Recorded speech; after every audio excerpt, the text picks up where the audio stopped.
Good morning, ladies and gentlemen. It's really an honor and pleasure to be invited at this inaugural annual Philanthropy Symposium. I want to share with you our story, but also, hopefully, to share insights, and I'll try as well to influence the way we do things so as to tap into the rich potential of local philanthropy in our country. So I stand here wearing three hats. The first hat is one where I've been a beneficiary of local philanthropy, and I'm going to share our story. The second hat, I'm a professional accountant. I'm going to give you some insights about the new requirements for sustainability reporting, which all corporates have to comply with.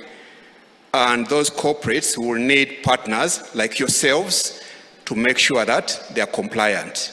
And in so doing, I'm giving you some tidbits about the potential for local philanthropy in our corporate enterprises.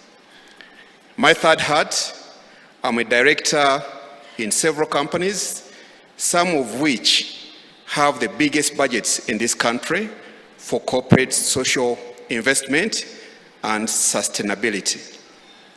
As a board member in Old Mutual PLC, the biggest insurance company in Africa, as a board member in MTN Uganda, the biggest company in Uganda, as a chairman and board member of I&M Bank, third biggest bank in East Africa, I'm going to give you some insights, what we are looking for from local NGOs and charities in terms of strategic partnerships to enable us achieve our sustainability agenda. So I believe that there is going to be something for everybody, the way I've structured my remarks. I thank the organizers for this very, very timely symposium. My role today, as per the program, was to give an inspirational talk. You guys are already inspired. The fact that 700 or more people wanted to attend and were limited by the space that we have, you don't need an inspiration. I like simplicity, so I'm also going to give you some heads up of what I hope you'll go away with. So the original requirement and mandate was for me to inspire. You already inspired, so we are done with that. Now, I'm going to share information. That's the second I. I'm also going to share insights. That's the third I. I'm going to attempt to influence you in the way you are going to have to approach corporate enterprises as the biggest local philanthropists in our country, now that we have the challenge of dwindling international aid influence. That's the fourth. And most importantly, whatever it is that we do, hopefully we'll be back here next year to share impact, because that's where the rubber meets the road. 20 years ago, 2005, we started Masaka School for the Deaf. I say we, it was myself and my late sister, Sophie Kafero. The inspiration, motivation, and challenge to start that school was as a result of a chance encounter I had with a childhood friend of mine. I grew up in Masaka, a village called Chimanya. I left Masaka in 1978. I repeat. I left Masaka in 1978 when I was 10 years old in P5, I think. And I went back to Masaka in 2003 after having been away for nearly 25 years, most of which was when I was in England as a student and trainee accountant and working there. And I met a gentleman whose name, we only knew him as Kasiru when we were small boys in the village, but I later got to know his name as Moses Kilangwa. That is a gentleman who was a small boy like me in 1978 when we were playing football on dusty village paths of Kimanya. He never went to school. I didn't know he didn't go to school. I didn't even care back then. And when we met again in 2003, I was a senior manager in PwC, having worked with PwC by that time, I think about 10 years. I was a trained and qualified accountant. I was a trained and qualified chartered tax advisor. I had a university degree from Makerere University. This gentleman remembered me. I could not remember him. He tried to approach me. Sign language, I didn't know sign language. I'm now not as good as her, but I can communicate. He was a cobbler, and he had a workstation, which was a bench outside a hardware shop where I'd gone to buy building materials. We were at the time renovating our mother's house. He showed so much energy and enthusiasm and really wanted to communicate with me. I was interested, but the hang-arounds of my, I don't call it entourage, but I was buying building materials. So there was a pickup driver, there were people who were loading, they were trying to stop him from getting to me. So I insisted that we should get to know what he wants. He came to me and was gesturing so much, but I didn't understand until I asked, who is this guy? Then I was told, this is Kasiru, the son of the late Haj Kasumba. Then I said, where is he from? He said, he's from Kimanya. From that time, I got to realize who he was. So 2 months later, I visited Masaka. I then got a sign language interpreter. Moses was so interested to know what I've been up to in the last 25 years. He was so happy when I shared my story about how I left Masaka during the Sabasaba War and how I continued my studies elsewhere. I spent 6 years in Namasagali College. I spent 3 years in Makerere University. I spent 12 years in England, and that kind of explained the 25 or so years that we had not met. Then I asked him what he has been up to and how about all the other friends of his and relatives. He told me many had died during the 80s and early 90s, the scourge of HIV/AIDS in Masaka. Those of you are old enough to remember. He told me he survived because he was deaf and he didn't socialize as much as his other relatives. And he had the sense of humor to say that actually it was because of being deaf and not being very attractive to the opposite sex that he thinks he survived. Moses was very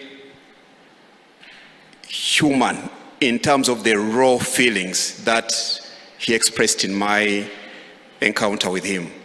And after I'd explained all my movements and my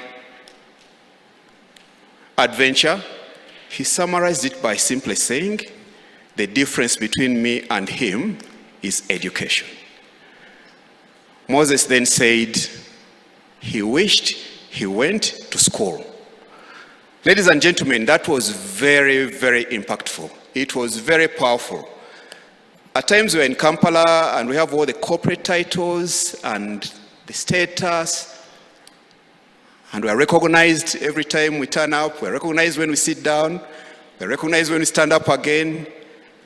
But this good old friend of mine summarized the difference between me and him as education.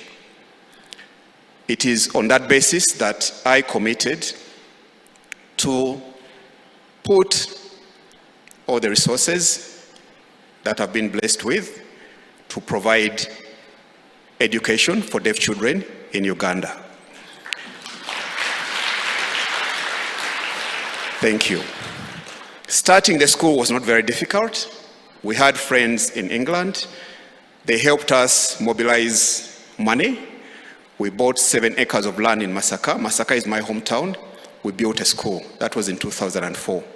In 2005, we opened the school, and they gave us a grant of £25,000 every year for the next 10 years, reducing by 20%.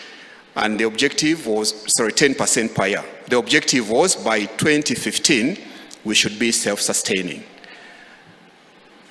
That we were prepared for.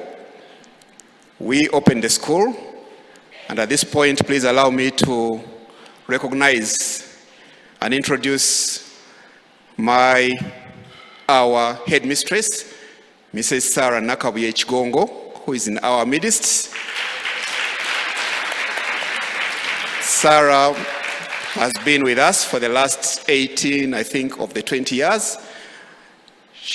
In fact, Sarah, with your permission, I see there are 2 sign language interpreters, but at some point when they need a break, please be prepared to come and step in. She's actually the unofficial sign language interpreter of Masaka Diocese, Sarah Nakabuye Chigongo. Now, everything I'm going to share about the school now, it is Sarah and her team. In 2009, our friends in England who were sponsoring and supporting us lost their jobs. The financial crisis. These were people I used to work with in PwC, in the old Coopers and Lie brand in the 90s. There were 6 of them, and another organization called Hope HIV, which we now know as We See Hope. And whereas we were preparing for our self-sustainability, in 2014, the funding was abruptly cut in 2009. I was a managing partner in PwC by then. I had 4 options. Either to start writing proposals and seek new funding, close the school, hand it over to the government, or use my own resources to keep the school going. At the time, I had 3 children in Rainbow International School. The school fees I was paying for 3 daughters were enough to pay school fees for 98 learners in our school. I could have come back, closed the gates of our home, and pretended that nothing has happened. I didn't allow that to happen. I had to step up and use personal resources while at the same time reaching out to the local community. So in 2009, we closed the term with 98 learners. In 2010, when we told parents to pay school fees, only 32 came back. So we had a situation where more than 60 learners who we had got from the village brought into a very modern setting, tiled dormitories and classrooms, running water, flushing toilets, electricity, and given them the exposure of that kind of life. It would have been very unfair and inhuman for me, who got support from friends to start that school, to allow it to close simply because a few Muzungu friends of ours had stopped funding. So I did what I had to do, and we've been going for the last 20 years, but we've had to be very, very innovative and creative. We didn't write proposals to seek new funding. We simply went out to individuals and requested them to sponsor children in our school under a sponsorship program we call Sponsor a Child. Again, allow me to introduce my sister and the head of our Sponsor Child program, Maria Agnes Nassali. She's here with us. Yeah. So Maria, I'll continue, but we've been joined by the Honorable Minister. Welcome, Honorable Minister. So through the Sponsor a Child program, we have got over 164 people, individuals, who have sponsored children in our school over the last 20 years. We had to reach out to corporates and local corporates, and we're not asking them for grants, but we requested them to partner with us in a manner that will enable us to be self-sustaining. And through those partnerships, we have got solar power installation in our school, so we don't pay umeme bills. We tap underground water and boreholes, so we don't have National Water and Storage Corporation bills in our school. We have got parents who cannot afford to pay school fees, but they contribute. There's one parent who comes to split firewood at our school. Ladies and gentlemen, why I'm sharing this is that we did not lament and wallow in self-pity when funding went away in 2009. There's so much potential for local philanthropy, but it has to be properly targeted. And I'm now going to share with you certain insights I hope will help you in attracting and targeting that philanthropy. Over the last decade, international aid has stagnated, declined due to economic downturns, shifting donor priorities, and donor fatigue. And Mr. Moses talked about that in his introductory remarks. This has left many developing countries like ours with critical funding gaps. These cuts have exposed the fragility of reliance on external assistance. While international aid continues to decline, the current business environment of corporate organization presents a good opportunity for local NGOs in terms of funding. Many of these corporate entities are increasingly committed to ESG, environmental, social, and governance principles, with a strong focus on supporting society and communities where they operate. Now I'm speaking as an accountant. There is a new accounting standard called Sustainability Reporting Standards. All corporations are required to report their sustainability programs with effect from 2026 onwards. All corporations that publish accounts and have audited accounts in this country. This is not going to be the old style CSR, greenwashing, and taking pictures, people wearing branded t-shirts, painting the zebra crossing, having spent more money on themselves than on the so-called cause that they are reporting. This is going to have to be done in a manner that is measurable, is impactful, and is sustainable. The good news is that it's mandatory. The bad news is the corporations do not have the expertise to do it. The good news is the expertise is in this room. So this new regulatory environment creates a favorable context for NGOs to seek support from the corporate sector, not just as funders, but as strategic partners in sustainable development. To tap into the wealth of resources in the corporate world through local philanthropy, NGOs, you will have to partner with businesses by aligning on shared goals, providing your local expertise, monitoring, evaluation, bringing on board the credibility that you have, helping corporates co-create impactful programs, supporting impact monitoring and reporting, facilitating community engagement, and offering capacity building. It's a great opportunity. However, ladies and gentlemen, to fully capitalize on this opportunity, NGOs will need to undergo a change in mind shift. We will, I can include myself now, have to see ourselves as partners in development as opposed to recipients of funding. We will have to partner with the private sector in a manner that advances the causes and the agendas of the private sector from a sustainability perspective. This change in approach and mindset requires shifting the narrative from dependency to agency. Shifting the thinking from ideas and ideation to action.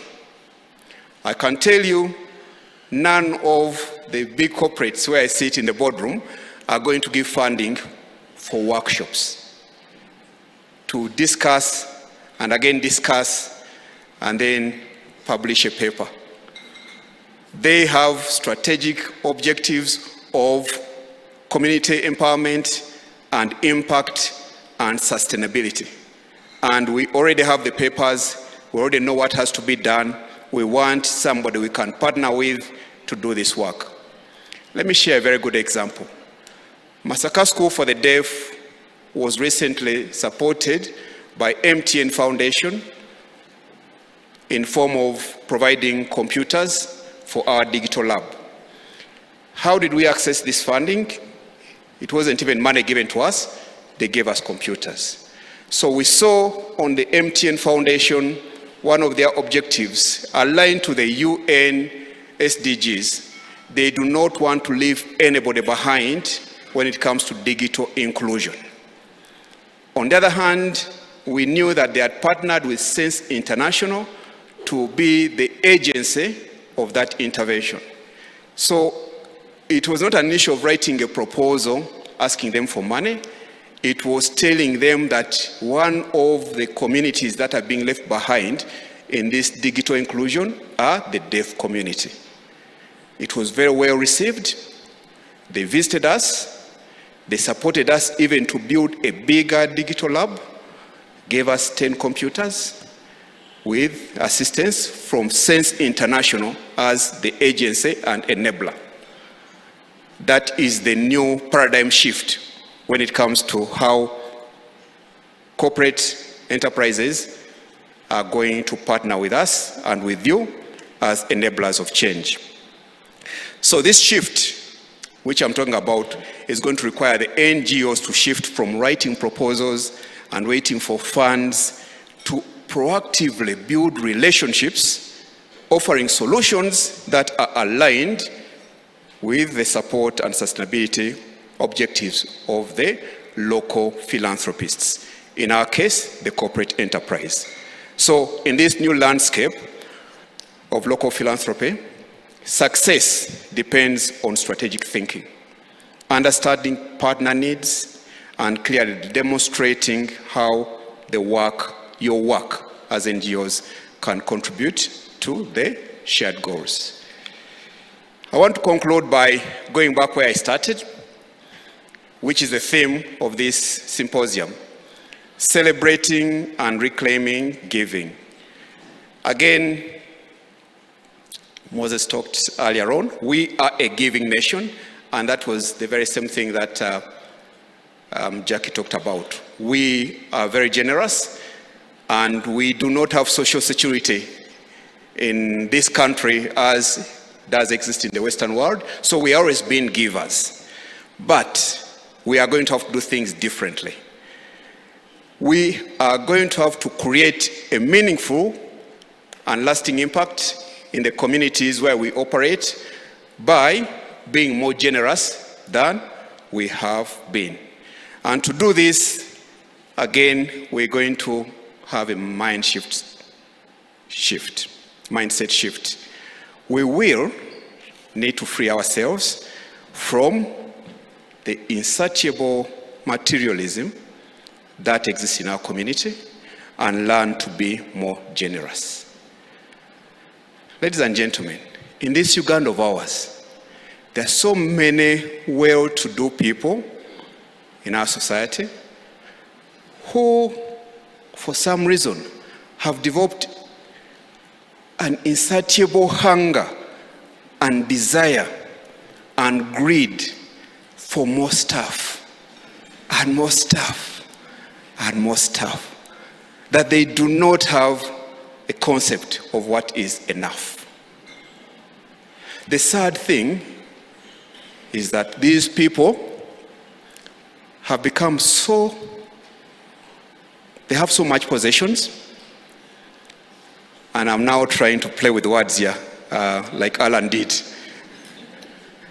They've got so much possessions that they've become possessed by their possessions. Let me repeat that. They have got so much possessions that they've become possessed by their possessions. And that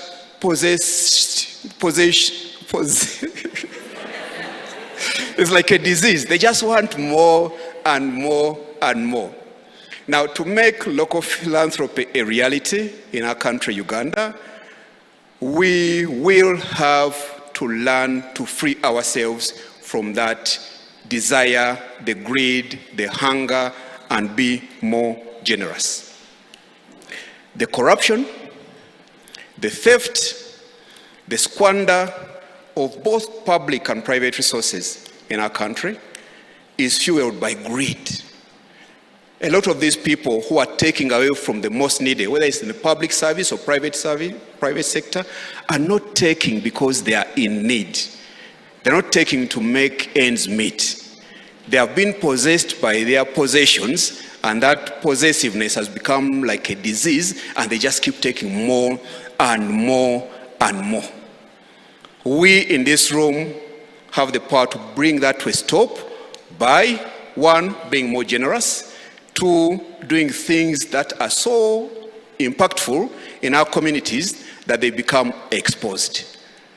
When you come and see the work we've done at Masaka School for the Deaf, and the work we continue to do with donations, I call it the retail, donations from individuals. The average donor among the 164 or so people that have supported us in the last 20 years is 32 years. We have young ladies and gentlemen working with MTN, ATC, Stanbic Bank, so many other corporates, PwC, who we have very interesting personal relationships, and they sponsor a child in our school. It costs 360,000 shillings to pay school fees for a child in our school. 360,000 shillings. A boarding school. Why is it that cheap? Because we are not for profit.